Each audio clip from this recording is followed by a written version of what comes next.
Iran, Israel और America इनको लेकर कुछ बड़े अपडेट आ रहे हैं। सीज़ फायर को लेकर दोनों देशों के बीच खबरें चल रही है। क्या दोनों देशों के बीच सीज़ फायर हुआ है या फिर नहीं? सीज़ फायर का जो संदेश था, क्या ईरान ने उसको स्वीकार किया है या नहीं?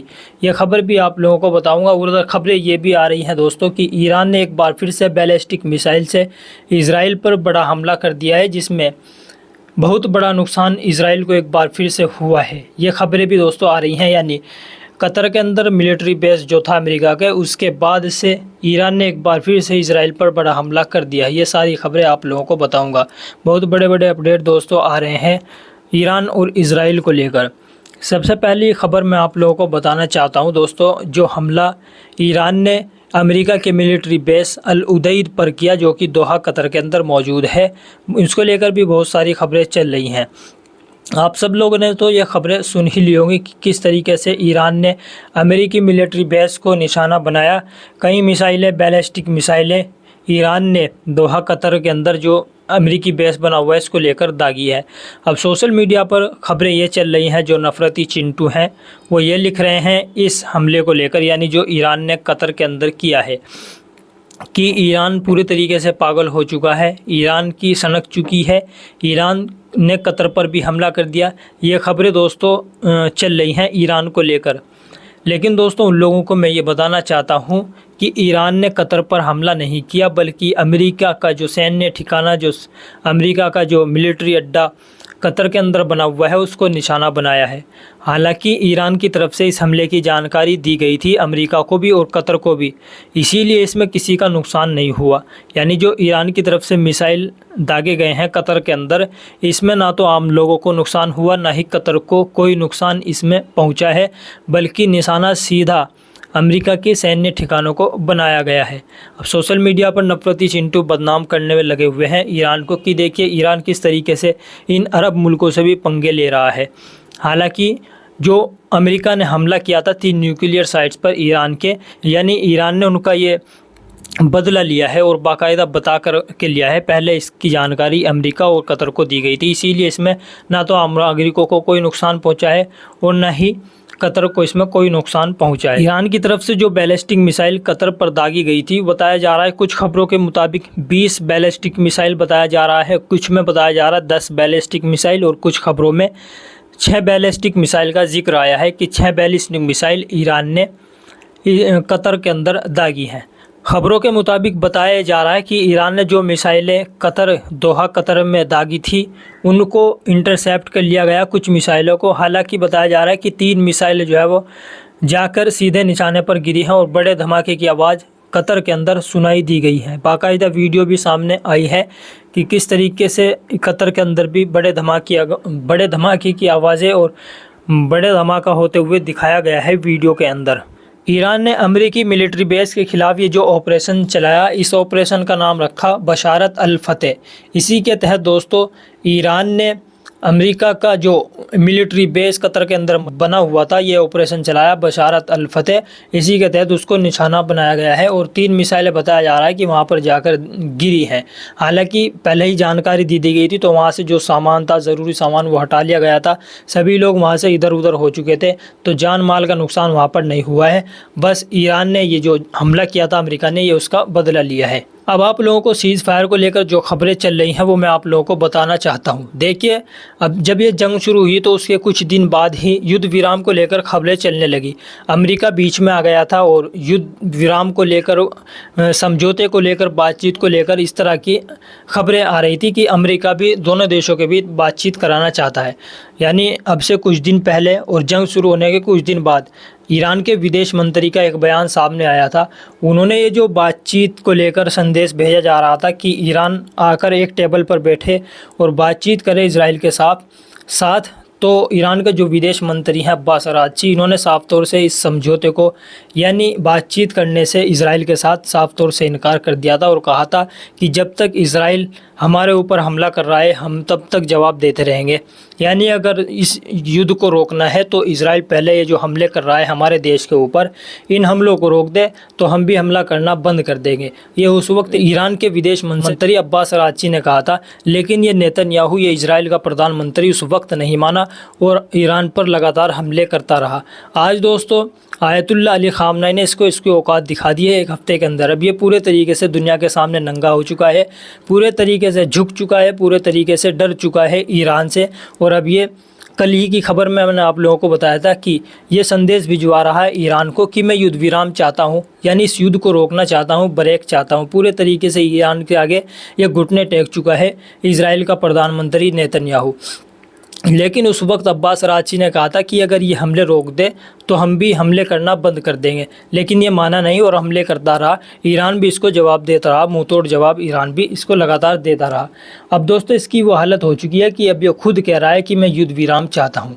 अब इसी को लेकर आज खबरें आई कि अमेरिका के राष्ट्रपति डोनाल्ड ट्रंप अब सीज़ फायर कराना चाहते हैं, यानी उन्होंने एक जानकारी दी है एक पोस्ट जारी करके कि मुझे ये घोषणा करते हुए खुशी हो रही है कि दोनों देशों के बीच जो है वो सीज़ फायर हो चुका है, युद्ध विराम हो चुका है। अगले 6 घंटों के अंदर ईरान पूरे तरीके से अपने हथियार डाल देगा और इजराइल पर कोई हमला नहीं करेगा। उसके बाद जो 6 घंटे होंगे उसमें इजराइल पूरे तरीके से हथियार डाल देगा अपने और ईरान पर कोई हमला नहीं कर देगा। अब ये जो 6 घंटे करके 12 घंटे हो चुके हैं, 12 घंटे के बाद किसी ने किसी के ऊपर हमला नहीं किया तो इसको पूरे तरीके से आधिकारिक तौर पर सीज़ फायर माना जाएगा, युद्ध विराम माना जाएगा। ये अमेरिका के राष्ट्रपति डोनाल्ड ट्रंप ने बाकायदा एक पोस्ट जारी करके लिखा था। अब ईरान को लेकर क्या खबरें आई हैं वो मैं आप लोगों को बताऊँगा। ईरान के सुप्रीम लीडर आयतुल्ला अली ख़ामनेई ने का भी एक बयान आया है, वो बयान भी आप लोगों को सुनना चाहिए। लेकिन उससे पहले आप लोग ये पोस्ट देखिए डोनाल्ड ट्रंप की, जो इन्होंने शेयर करते हुए लिखा था। अमेरिका के राष्ट्रपति डोनाल्ड ट्रंप ने लिखा, मुझे ये घोषणा करते हुए खुशी हो रही है कि इजराइल और ईरान के बीच सीज़ फायर अब से 6 घंटे बाद लागू होगा। पहले 12 घंटे के लिए ईरान हथियार डालेगा, फिर अगले 12 घंटे के लिए इजराइल हमला नहीं करेगा और जंग आधिकारिक रूप से रुक ख़त्म हो जाएगी, यानी कि रुक जाएगी 12 घंटों के बाद। ट्रंप के ऐलान से कुछ घंटे पहले ही दोस्तों ये कतर के अंदर ईरान ने हमला किया था, यानी अमेरिका की जो मिलिट्री सैन्य ठिकाने कतर के अंदर बने हुए हैं उन पर हमला किया था। लेकिन दोस्तों जिस वक्त राष्ट्रपति डोनाल्ड ट्रंप ने यह ऐलान किया उससे ठीक पहले ही दोस्तों ईरान ने इजराइल पर भी मिसाइल दागी है, बड़ा हमला इजराइल पर भी किया गया है। खबरें आ रही है कि कई बैलिस्टिक मिसाइल इजराइल पर एक बार फिर से दागी गई हैं। अभी मैं आप लोगों को वो बयान भी सुनाऊंगा आयतुल्ला अली ख़ामनेई का, लेकिन पहले आप इस खबर के बारे में जानकारी ले लीजिए। कई बैलिस्टिक मिसाइल ईरान ने इजराइल पर दागी है, जिसमें काफ़ी बड़ा नुकसान बताया जा रहा है इजराइल को हुआ है। अभी तक तो दोस्तों 8 लोगों के मारे जाने की खबर आई है। इजराइल डिफेंस फोर्स के हेडक्वार्टर को भी ईरान की बैलिस्टिक मिसाइलों ने निशाना बनाया है। वीडियो बहुत सारी आई हैं, तस्वीरें बहुत सारी सामने आई हैं, जिनमें साफ तौर से देखा जा सकता है कि किस तरह से ईरान की बैलिस्टिक मिसाइलों ने इजराइल में जाकर हिट किया है। अब इजराइल का जो एयर डिफेंस सिस्टम था पूरे तरीके से नाकाम हो चुका है। अब लगातार ईरान जो मिसाइल दाग रहा है वो सीधा आकर इजराइल के अंदर गिर रही हैं। हमले से पहले भी इजराइल के अंदर ये जो ईरान का हमला होने वाला था वहाँ पर दोस्तों सायरन बजना शुरू हो चुके थे, लोग अपने बंकरों में जाकर छिप गए थे, क्योंकि ईरान भी दोस्तों ऐसे चुपचाप वार नहीं करता है बल्कि इन्फॉर्म करता है और खुले तौर पर सोशल मीडिया पर भी जानकारी दी जाती है कि अब हमला होने वाला है, जिसके बाद से इजराइल में भी दोस्तों सायरन बजना शुरू हो जाता है। तस्वीर आप लोग देख सकते हैं, ये जो रेड लोकेशन के निशान आप लोगों को दिखाई देंगे ये सब दोस्तों वहाँ उस जगह है जहाँ पर सायरन बजा ईरान के हमला होने से पहले। अब आप लोगों को मैं एक बात बताना चाहता हूँ यहाँ पर कि पहले तो इजराइल ने ईरान पर हमला किया, उसके बाद दोस्तों जवाबी हमला ईरान ने किया। यानी पहले इजराइल ने हमला किया था ईरान पर, उसके सैन्य ठिकानों को निशाना बनाया, ईरान के कई बड़ी अधिकारियों को मार दिया। उसके बाद ईरान ने जंग शुरू की इजराइल के ख़िलाफ़। इजराइल के ख़िलाफ़ ही दोस्तों इजराइल के ऊपर ही ईरान ने हमले करना शुरू कर दिया। पहले ये जंग इजराइल ने शुरू की थी। उसके बाद दोस्तों आप लोग दूसरी तरफ देखिए, अमेरिका ने भी पहले हमला किया ईरान पर। अब ईरान ने भी दोस्तों बाद में, पहले अमेरिका ने हमला किया, उसके बाद ईरान ने अमेरिका का जो सैन्य ठिकाना कतर के अंदर मौजूद है उसको निशाना बनाया। अब हमारा दीन भी यही कहता है कि तुम अपनी तरफ से जंग की शुरुआत मत करो, यानी किसी के ख़िलाफ़ अपनी तरफ से जंग की शुरुआत मत करो। अगर तुम्हारे ऊपर जंग मुसल्लत हो जाए या फिर तुम्हारे खिलाफ़ जंग शुरू हो जाए तो फिर बहादुरी से लड़ो और पीठ दिखाकर मत भागो। यही चीज़ यहाँ पर ईरान कर रहा है। ईरान कोई पीठ दिखाकर नहीं भाग रहा है, बल्कि ये जो हमला कर रहे हैं ईरान पर मुँह तोड़ जवाब दिया जा रहा है। यानी ईरान अपनी तरफ से जंग शुरू नहीं कर रहा है, बल्कि ये लोग ईरान पर हमला करते हैं, उसके बाद ईरान जंग शुरू करता है और इन पर जवाबी हमला करता है। अब दीन भी यही कहता है कि तुम अपनी तरफ से जंग की शुरुआत मत करो, अगर तुम्हारे खिलाफ जंग शुरू हो जाए, जंग तुम्हारे ऊपर जंग मुसल्लत हो जाए तो फिर बहादुरी से लड़ो, पीठ दिखाकर मत भागो। अब आप लोगों को दोस्तों आयतुल्लाह अली ख़ामनेई का वो बयान सुनाता हूँ जो उन्होंने ये जो सीज़ फायर को लेकर उनको संदेश भेजा गया है या डोनाल्ड ट्रंप की तरफ से दावा किया गया है। ट्रंप ने दोनों देशों के बीच जो सीज़ फायर करने का ऐलान किया है, ईरान ने इस प्रस्ताव को मानने से साफ तौर से इनकार कर दिया है। वहीं दोस्तों अब ईरान के सर्वोच्च नेता आयतुल्लाह अली ख़ामनेई का ये बड़ा बयान सामने आया है, जो ट्वीट आप लोग देख सकते हैं। ख़ामनेई ने कहा, जो लोग ईरानी लोगों को और उनके इतिहास को जानते हैं वे जानते हैं कि ईरानी राष्ट्र सरेंडर करने वाला देश नहीं है। ये बड़ा बयान दोस्तों आयतुल्लाह अली ख़ामनेई ईरान के सुप्रीम लीडर की तरफ से दिया गया है। यानी जो सीज़ फायर को लेकर दावा किया जा रहा है, इसी को ठुकराते हुए आयतुल्लाह अली ख़ामनेई ने कहा है कि जो लोग ईरान के लोगों को और ईरान के इतिहास को जानते हैं या ये इतिहास पढ़ा है, वो लोग जानते होंगे कि ईरानी लोग सरेंडर नहीं करते, किसी के सामने नहीं झुकते और ना ही देश किसी के सामने झुकेगा।